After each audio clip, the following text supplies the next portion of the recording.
ये कहानी है दो दोस्तों विजय और कृष्णा की, जिनकी जॉब 25 साल की उम्र में लग गई और बस उसी समय से दोनों ने 30,000 रुपए हर महीने की एक SIP शुरू कर दी। दोनों ही अपने फाइनेंशियल फ्यूचर को लेकर बहुत एक्साइटेड थे, लेकिन उनकी रणनीतियां थोड़ी अलग अलग थी, यानी कि अलग अलग स्ट्रैटेजीज थी। अब विजय ने क्या किया कि उसने पारंपरिक SIP को फॉलो किया। सिंपल, बस SIP करते चलो 20 साल तक, दैट्स इट। तो विजय ने एक्सपेक्ट किया कि इन्फ्लेशन को बीट करते हुए लगभग 10 to 11% का रिटर्न तो मिल ही जाएगा।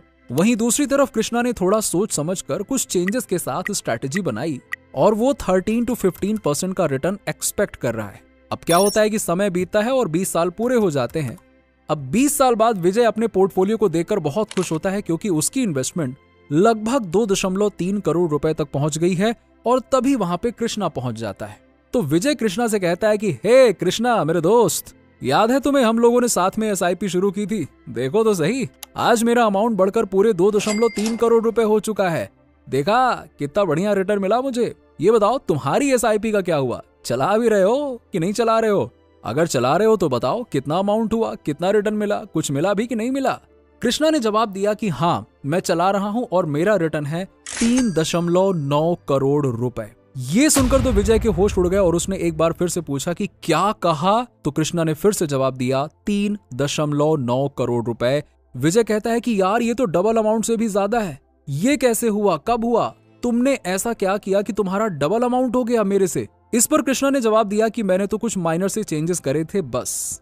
विजय कहता है थोड़े से चेंजेस में सीधा डबल अमाउंट? ऐसे क्या चेंजेस किए तुमने यार, मुझे भी तो बता दो। दोस्तों कृष्णा ने अपनी स्ट्रैटेजी में ऐसे क्या चेंजेस किए होंगे कि उसका डबल अमाउंट हो गया? सोच सकते हैं आप। अगर आप नहीं जानते तो बने रहिएगा हमारे साथ इस वीडियो में एंड तक, क्योंकि अगर SIP में कुछ चेंजेस के साथ रिटर्न डबल हो रहा है तो भला कौन है जो इस बारे में नहीं जानना चाहेगा। और हाँ, लास्ट में मैं आपको एक प्रो टिप भी दूंगा जिससे कि आपका पोर्टफोलियो और ज्यादा बढ़ेगा, तो keep watching till the last. According to AMFI, financial year 2023-24 में इंडिया का टोटल SIP इनफ्लो 1,99,219 करोड़ रुपए था और अभी लगभग हर महीने इनफ्लो ये बढ़ता ही जा रहा है पिछले महीने से। करंटली हर महीने 23,500 करोड़ रुपए के आसपास का SIP हो रहा है इंडिया में, यानी कि लोग अब ज्यादा से ज्यादा SIP में इंटरेस्ट दिखा रहे हैं और रेगुलरली इन्वेस्ट भी कर रहे हैं। लेकिन प्रॉब्लम यह है कि इतने सारे लोग SIP कर तो रहे हैं, मगर इनमें से कुछ ही लोग बेहतरीन रिटर्न ले पा रहे हैं और ज्यादातर का पैसा तो इन्फ्लेशन को भी बीट नहीं कर पा रहा है, क्योंकि वो आए दिन कोई ना कोई मिस्टेक कर ही देते हैं। और ऐसा बिल्कुल भी नहीं है कि ये बहुत बड़ी गलतियां कर रहे हैं, ये बहुत छोटी छोटी मिस्टेक्स करते हैं जिन्हें अक्सर लोग इग्नोर कर दिया करते हैं कि अरे यार इससे क्या ही होगा, छोड़ो छोड़ो छोड़ो। और इनकी वजह से ही वो लोग अपने फाइनेंशियल गोल्स को अचीव नहीं कर पाते हैं। तो चलिए इन्हें स्टेप बाय स्टेप समझते हैं। पहला है direct plan versus regular plan. दोस्तों क्या आपको पता है कि गलत प्लान चुनने से आपको लाखों रुपए का नुकसान हो सकता है? जब आप म्यूचुअल फंड्स में इन्वेस्ट करते हो तो आपके पास डायरेक्ट प्लान या रेगुलर प्लान में से एक चुनने का ऑप्शन होता है। यहाँ एक बहुत बड़ा फर्क है। देखिए, रेगुलर प्लान में आपके पैसे का एक हिस्सा जो कि 0.1% से लेके 2% तक हो सकता है, वो डिस्ट्रीब्यूटर को कमीशन के रूप में चला जाता है। और वहीं डायरेक्ट प्लान में ये मीडिएटर्स हट जाते हैं और ये फीस कम हो जाती है। शुरुआत में ये ज्यादा बड़ा फर्क नहीं लगता है, लेकिन 15 से 20 सालों में ये छोटे छोटे कमीशन आपके रिटर्न का बहुत बड़ा हिस्सा खा जाते हैं। इसका सोल्यूशन ये है कि हमेशा डायरेक्ट प्लान्स को चुनिए। आप अपनी फीस को बचाओ और समय के साथ ये सेविंग्स लाखों में बदल सकती है, और इसमें कंपाउंडिंग लग गया तो फिर तो और ही ज्यादा हो जाएगी। दूसरा, अपने SIP इंस्टॉलमेंट को मिस करना।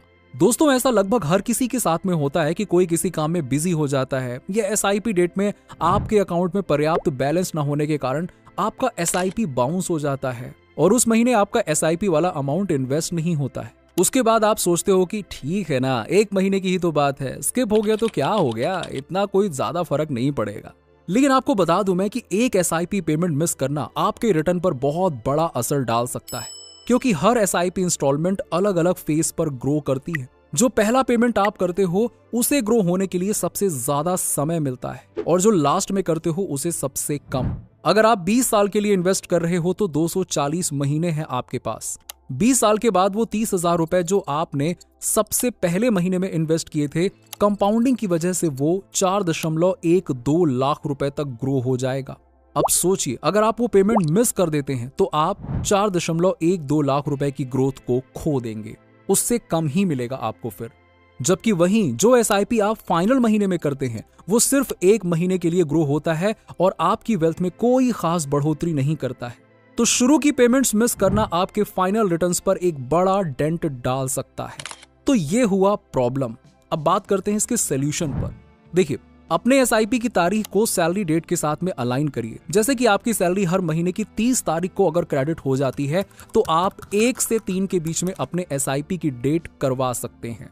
जैसे ही आपकी सैलरी क्रेडिट हो, आपका एसआईपी ऑटोमेटिकली डिडक्ट हो जाएगा। इससे कभी कोई पेमेंट मिस नहीं होगी। यदि आपको याद ना हो तो भी कोई दिक्कत की बात नहीं है, वो ऑटोमेटिकली डिडक्ट हो जाएगा। अगला है जल्दी इन्वेस्टमेंट्स निकालना।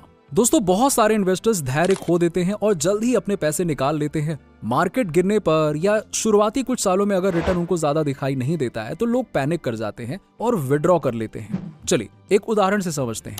अगर आप 30,000 रुपए की एसआईपी शुरू करते हैं तो पहले साल में वो सिर्फ 33 या 34,000 तक ही ग्रो होता है और आपको ये ग्रोथ कम लग सकता है। लेकिन यहाँ कंपाउंडिंग का जादू काम करता है, तो जल्दी से निकालने पर आप इसे मिस कर देते हो। आप यदि 30,000 को बिना कुछ किए छोड़ देते हो तो 20 साल के बाद में 4.12 लाख तक ग्रो हो जाएगा। जब आप जल्दी निकालते हो तो आप अपने इन्वेस्टमेंट को मैच्योर होने से पहले ही काट देते हो और आप एक बड़े रिटर्न पाने का मौका खो देते हो। इसका सोल्यूशन है धैर्य रखना। एसआईपी का असली मजा लॉन्ग टर्म इन्वेस्टमेंट्स में ही होता है। जितना लंबा आप इन्वेस्टेड रहोगे उतने बड़े रिटर्न्स मिलेंगे आपके प्लान पर। मार्केट में टिके रहें और मार्केट उतार चढ़ाव के दौरान पैनिक ना करें। चौथा है मार्केट डिप्स के दौरान इन्वेस्ट ना करना। मार्केट टाइमिंग का फायदा ना उठाना, यही चीजें सबसे इंटरेस्टिंग होती हैं म्यूचुअल फंड्स में। मार्केट टाइमिंग हमेशा एक जैसी नहीं होती है, लेकिन अगर आप मार्केट डिप्स को पहचानना जानते हैं तो आप लमसम इन्वेस्टमेंट कर सकते हैं जो आपकी वेल्थ को एक्सपोनेंशियली बूस्ट कर सकता है। मान लीजिए आपने रेगुलरली 30,000 रुपए महीने की एसआईपी की और उसी के साथ ही निफ्टी 50 इंडेक्स फंड में मार्केट डिप के दौरान 3 लाख रुपए एक्स्ट्रा इन्वेस्ट कर दिए। अब समय के साथ ये अमाउंट बड़े अमाउंट में ग्रो हो सकता है और आपने मार्केट डिप का फायदा उठाया है तो आपको वो बहुत ही कम समय में अच्छे रिटर्न दे सकता है। अगला स्टेप है स्टेप अप एसआईपी। दोस्तों, जैसे जैसे आपकी इनकम बढ़ती है वैसे वैसे आपका एसआईपी बढ़ना भी चाहिए। मान लीजिए आप शुरुआत में 30,000 रुपए महीने इन्वेस्ट करते हैं और जैसे जैसे आपको इंक्रीमेंट मिलता है वैसे वैसे आप हर साल इसे 5% से बढ़ाते हैं। दूसरे साल में आप 31,500 रुपए इन्वेस्ट करेंगे। इसी तरह से आगे चलता रहेगा और समय के साथ ये छोटा इंक्रीज एक बड़ा फर्क पैदा करता है। बिना टॉपअप के आपका फाइनल कॉर्पस लगभग 3.5 करोड़ का हो सकता है, लेकिन स्टेपअप के साथ ये बढ़कर 5.3 करोड़ रुपए तक पहुंच सकता है, यानी कि लगभग 5.5 करोड़ रुपए के आसपास। सिर्फ इसीलिए कि आपने अपनी इनकम बढ़ने के साथ ही कंट्रीब्यूशन को एडजस्ट किया। तो दोस्तों, हर बार जब आपकी सैलरी बढ़े तो अपने एसआईपी को थोड़ा बढ़ाइए। ये एक आसान तरीका है जिससे कि आपका पोर्टफोलियो बहुत तेजी से बढ़ेगा। अगला इंपॉर्टेंट पॉइंट है डाइवर्सिफिकेशन। डाइवर्सिफिकेशन का मतलब है अपने इन्वेस्टमेंट्स को अलग अलग एसेट क्लासेस में स्प्रेड करना ताकि ओवरऑल रिस्क बहुत कम हो और रिटर्न बेहतर हो सके। एसआईपी में डाइवर्सिफिकेशन बहुत महत्वपूर्ण भूमिका अदा करता है क्योंकि ये आपको एक ही एसेट क्लास पर पूरी तरह से डिपेंडेंट रहने के बजाय अलग अलग एसेट क्लासेस में इन्वेस्टमेंट करने की अपॉर्चुनिटी देता है। जब आप अपनी पूरी अमाउंट एक ही एसेट क्लास में इन्वेस्ट करते हैं तो आपकी पूरी फाइनेंशियल फ्यूचर उसी एसेट क्लास की परफॉर्मेंस पर निर्भर हो जाती है। जैसे अगर आपने पूरी अमाउंट इक्विटी में इन्वेस्ट कर दिया है और मार्केट गिरता है तो आपकी पूरी इन्वेस्टमेंट इफेक्ट हो सकती है। अब उस कंडीशन में अगर आपने डाइवर्सिफाइड पोर्टफोलियो बनाया होगा जिसमें इक्विटीज, डेट और गोल्ड जैसी एसेट क्लासेस शामिल होंगी तो आपकी ओवरऑल रिस्क कम हो जाती है।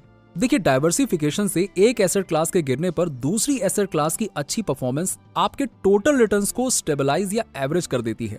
इसके अलावा अलग अलग एसेट क्लासेस का परफॉर्मेंस अलग अलग मार्केट कंडीशन में वेरिएट कर सकता है। उदाहरण के लिए इक्विटीज लॉन्ग टर्म में बेहतर रिटर्न्स दे सकती हैं, लेकिन शॉर्ट टर्म में बहुत ही वॉलेटाइल हो सकती हैं। डेट आमतौर पर स्टेबल रिटर्न्स देते हैं और मार्केट वोलेटिलिटी से कम प्रभावित हो सकती है। और वहीं गोल्ड एक हेज के रूप में काम कर सकता है और इन्फ्लेशन से प्रोटेक्शन प्रदान करता है। इन सभी एसेट क्लासेस को कंबाइन करने से आपको बैलेंस ग्रोथ और रिस्क कम हो जाता है।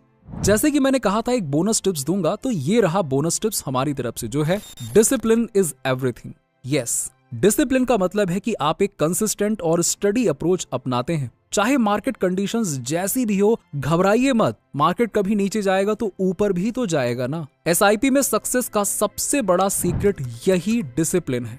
चाहे मार्केट ऊपर जा रहा हो या नीचे, चाहे आपकी पर्सनल सिचुएशन कितनी ही कॉम्प्लेक्स क्यों ना हो, डिसिप्लिन रहना आपको अपने फाइनेंशियल गोल्स तक ले जाने में मदद करता है। वॉरेन बफेट का नाम भला कौन नहीं जानता। उन्हें दुनिया के सबसे सफल इन्वेस्टर्स में से एक माना जाता है। उनका मानना है कि उनकी सक्सेस का राज ही उनकी डिसिप्लिन है। वॉरेन बफेट ने एक बार कहा भी था कि जो लोग कंसिस्टेंटली मार्केट टाइमिंग करने की कोशिश करते हैं या पैनिक में आकर इन्वेस्टमेंट्स को बेच देते हैं, वो लॉन्ग टर्म इन्वेस्टमेंट्स का फायदा नहीं ले पाते हैं। वॉरेन बफेट ने 11 साल की उम्र में अपना पहला स्टॉक खरीदा था और तब से लेकर अब तक उन्होंने मार्केट में कई क्रैश देखे हैं, लेकिन उन्होंने कभी भी पैनिक में आकर इन्वेस्टमेंट्स को एग्जिट नहीं किया। वो हमेशा अपने लॉन्ग टर्म गोल्स पर फोकस रहे। एसआईपी में डिसिप्लिन का यही मतलब है। चाहे मार्केट में कितनी भी वोलेटिलिटी हो, आपको टिके रहना है, पैनिक नहीं करना है। आपका फोकस लॉन्ग टर्म पर होना चाहिए, शॉर्ट टर्म पर नहीं। मार्केट डाउन ट्रेंड का फायदा उठाना चाहिए, पैनिक सेलिंग से बचना चाहिए और अपने एसआईपी को कंसिस्टेंट रखना चाहिए।